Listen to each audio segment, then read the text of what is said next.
Hello, everybody. Welcome back. So the video today, I want to talk about. She's not wind up this time. I'm going to give like genuine advice. What is the number one piece of advice that I will give that I think will help people to improve?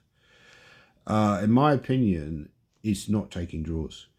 It's like playing every game out, and also possibly as well not resigning too early, or not resigning, or just keep going, right? Because in terms of pure what will improve your results the most is if you can somehow not take draws. And I think amateur players are more used to this, are probably more vulnerable to taking draws even than professionals. Like professionals, we often pre-arrange draws, which is completely dodgy. Um, and I'm not even sure who invented a draw offer, right? Because it doesn't seem clear. I mean, I remember reading something recently about Capablanca. It was actually, even though he was a great player, he was quite cynical about arranging draws, and there was some story about how he had this sort of like, he was playing his tournament in England with Botvinnik. That would have been later in his career. And Botvinnik was playing someone weaker than who Capablanca was playing. So Capablanca said, "Look, I'll offer my opponent a draw.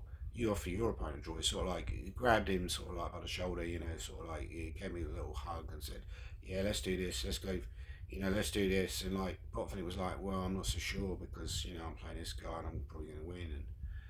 And Capablanca somehow convinced him, and he agreed to this, I think. And but yeah, obviously, draw offers often really limit your ability to play out the game, and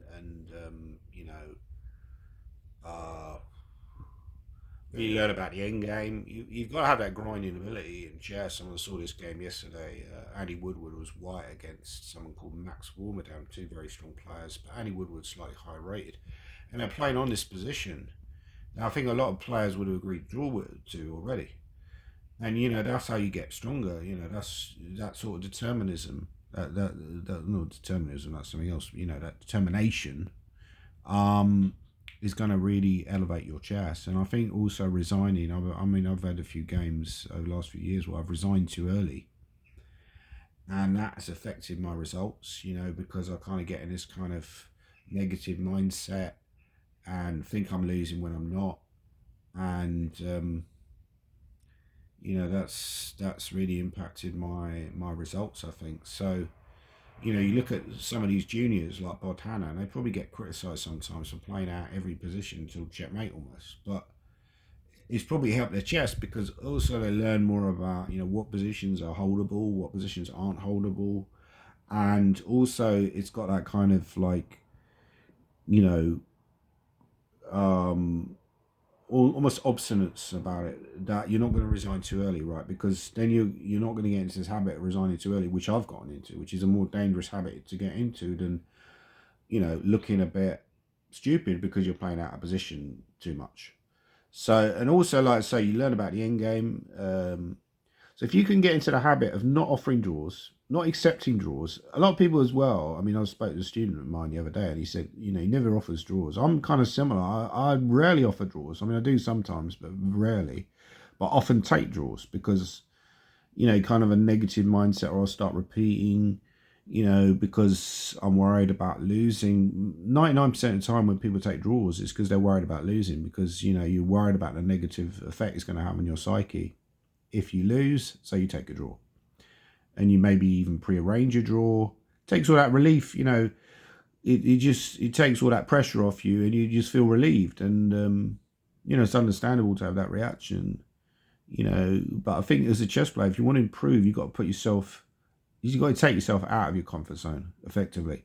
Now they do have these rules in tournaments. Like I played Sitges recently. They have this rule where you don't you're not allowed to make a draw before move 30 unless it's agreed to by the arbiter with some kind of repetition. So I think there was one game I played where I repeated 3 times. So it was actually before move 30, but it was repetition, and it was forced repetition from my side. Every other move lost, so I had to repeat. So that's acceptable. But there was another game where I started repeating where I could have played on, which wasn't so acceptable, and I should have played on because I was better. So yeah. Anyway, those are my thoughts. I feel like from a pure game expectation, or what's the word? Game eval.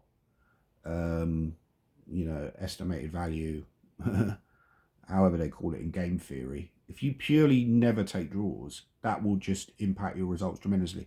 I would get I'd buy self-help books, which I do actually. But if you're a keen amateur trying to improve, buy self-help books, read them about how you can become like a braver person, how you can become more determined, how you can take yourself out of your comfort zone. Because I think that's really the key thing. Is just you got to be happy with feeling uncomfortable, and when you take a draw, it's like that's the most comfortable thing to do because it takes away all the pressure of the game. Anyway, that's my thoughts. I think that's the most important. That's the number one thing that will improve your result. I genuinely do. But there are obviously other things which will also improve your results. But I think that's the one thing that will concretely start to improve your results a lot more and quickly without even need to put any hard work in. Just stop taking draws, basically. Anyway, um, that's my video. Please leave your comments down below. Please like and subscribe so this video can get promoted on the algorithm.